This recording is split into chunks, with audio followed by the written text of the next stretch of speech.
Hi folks, welcome back, and today I'm going to talk to you about new builds. And a question that I get asked quite frequently by my clients is, should I buy a new build property or should I look on the open market? And the answer to that is it's just down to a personal preference. But I thought I'd come on today and give you a little bit of an overview of new builds, some of the benefits of them, but some of the things that you need to watch out for if you are planning to buy a new build property. So the first thing with a new build is that there's not going to be any chain involved. So when you buy that property, there's nobody else at the back end of that you need to be worried about. So nobody's sale falling through or anything like that. Obviously, if your sale falls through, then it's a little bit different. But at the back end of it, where the builder's concerned, there isn't a chain involved. And this can be very handy, and it can also give you additional support in regards to selling your property.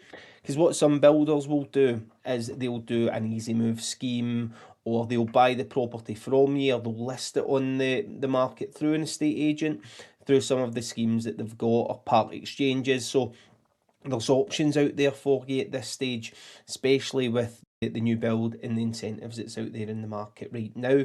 That changes from time to time. I'm finding that as of today, it's just at the start of October, and there's lots of incentives out there for new build properties, but that can change. As a couple of years ago there wasn't anything, but part exchange is there, and they'll help you sell your home, and with no chain and having someone buying your house from you or doing part exchange or helping you sell it, it's a really good opportunity.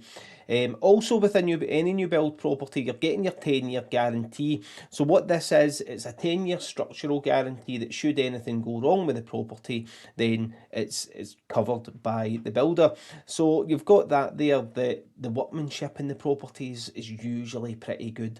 And the final thing that we'll touch on, one of the key things for me, especially in this ever-changing world where we're trying to be more energy efficient and eco-friendly, a lot of new build properties are now coming with things like solar panels. They are built to a really good standard within the energy regulations, and they're usually very well performing when it comes to energy efficiency. Really important in today's world. Some lenders are offering exclusive rates for green properties slightly lower, or with slightly less fees, or with a little bit of cash back compared to the counterparts out there. So really good thing there with new builds. The process of buying a new build is very similar to buying a normal property.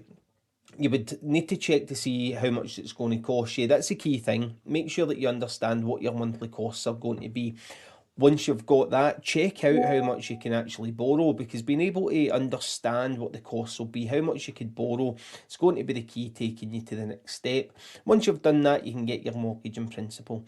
A key thing to understand here is that not all not all lenders will do low deposits in new build flats. Some won't do 5% deposit, some won't offer you long enough. So at this stage, it's important that you're making sure that you're choosing the right lender. But if you're using a mortgage broker, they would usually do that for you. It's important though that if you are buying new build, that you make your broker aware of it, because it can change the route that they plan to go down. But once you've got that mortgage in principle, fairly straightforward. Go into the builder, reserve your property, and then it's time to apply for the mortgage. Typically at this stage, you're given around 4 weeks to get everything sorted out. So need to be moving quickly, get your documents in quickly, get the application submitted quickly, and leave it up to the lender to get it turned around. What I often do when working with clients who's buying a new build, I would usually gather all the documents in prior to them reserving the property. Typically, the last few clients I've done that on a Saturday, and I've had the application submitted on the Sunday for them. That way that we're not eating into any of that 28 days, and often the mortgage offers are coming in well within that time anyway.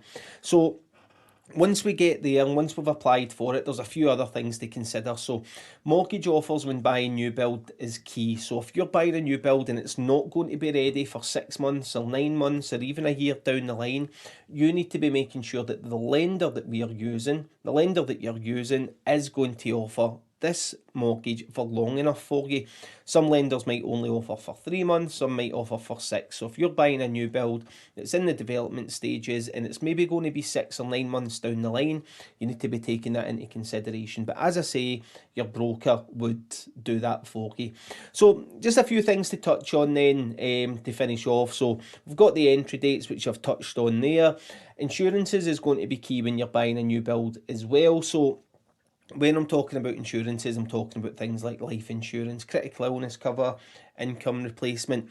Now, what's going to happen when you buy a new build is, especially if you're not moving in for 9 months, you're going to be expected to conclude contracts or conclude missives or sign the contract within about 28 days to 2 months after you signing that reservation. But you're not actually going to be moving in for another 3, 6, 9 months down the line. So it's really important that at this stage you're looking to get your insurances started. The reason for this is if something happens to you, so if you sign that contract and something happens to you between you signing that contract and moving in, you still need to buy it. So if you were to pass away and you've signed that contract with your partner, it could leave them in a really sticky situation. So getting your insurances in place at the right time is also key.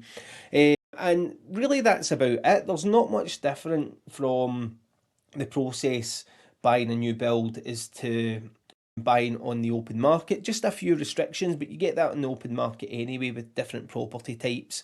So I hope you found this video useful. As always, if you've got any questions, feel free to fire them over.